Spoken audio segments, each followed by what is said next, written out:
to innovate. Innovation is really important in terms of consumer marketing. And I think innovation really is about transforming the consumer's lives. And you know, we often think about the transformation of high tech, but there's also lots of ways, small ways and big ways, where we can transform the consumer's lives. Maybe it's in terms of shopping, because the direct-to-consumer wine business is a transformation in the way they buy wine. You also may find ways to innovate or differentiate your experiences. Now, I left this slide in there, in this deck, because I thought maybe you're going to have some ideas. Maybe there are going to be some obvious ways that you can think about transforming the lives of your customers, besides making them happier, because clearly wine does that. But I think there are other ways of innovating, maybe not as big as transforming the individual, but innovation in packaging, innovation in new flavor experiences, innovation in lower alcohol wine, which I think would be very promising in today's marketplace. New drinking experiences and new shopping experiences. So there may be ways of innovating and transforming the consumer's lives in that way. But it also is a call for maybe you to start thinking about innovating your business. And again, this is where I don't know a lot about what you do, but I understand most of you are vertically integrated businesses where you control from the wine or the grapes all the way through the marketing and branding. And you do it all. You do the whole thing. And you know, if you think about vertically integrated businesses, those are really business models that are not sustainable in the 21st century. We are looking at the 21st century business model is based upon virtual corporations and virtual organizations. So this may be a time for you to start thinking about, well, what do I really like to do? Am I really a great person?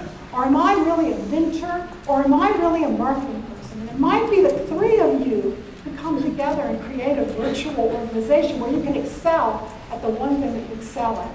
I mean, Hermes and Gucci do not grow their own and breed their own alligators for their skins or their ostriches. And so it may be that this is a time for you to start thinking about that as a possibility.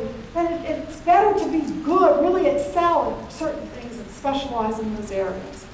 And finally, we want to give inspiration. We've got to inspire our clients with new experiences. Unlike the Coppola Winery did to us. It was a good time, but they didn't really inspire us through that personal interaction. And you've got to inspire your staff, all the people that are working with you and for you. You've got to inspire them to make them, because if they're the ones on the front lines interacting with customers, boy, you better have inspiration of people who are excited to be there. And you've got to inspire your partners, your retailing partners, your distribution partners, and so on. All these people need to have that kind of inspiration to take to the future. And you need to think about ways of inspiring these future customers that are coming down the pipe, the young affluents. And there are two different generations, Gen Xers and millennials, and they're not necessarily the same. You need to think about lower price points for these people. You need to think about leading-edge internet strategies, tapping social media, and thinking about global reach. And for inspiration in terms of branding, my publisher just came out with a new book by Andrea Severson, and it's called Brand About. And I read a lot of books about branding. This one is so engaging and it's so accessible. I strongly recommend this as a book that you could make tracks in learning what this branding business is all about.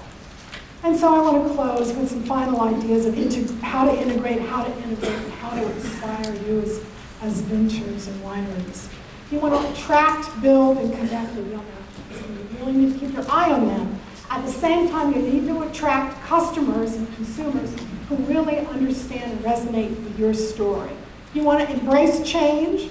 You've got to innovate by trying something new, and you've got to look at the traditions that bind you and say, do they make sense for us in this 21st century? Do they make sense for us today? And if they don't make sense, they're not justified, you need to innovate and get rid of them and try something new.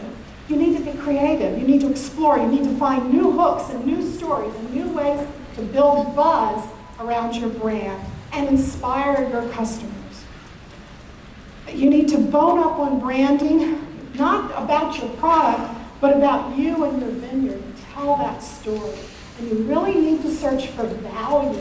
You need to find value not just in the bottle, but also in other aspects of your business.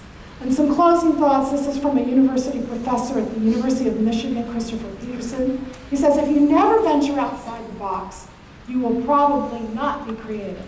But if you never get inside the box, you will certainly be stupid. So we have to be both inside and outside the box. So with that, I want to thank you and hope that you'll get my new book when it comes out, Putting the Lights Back.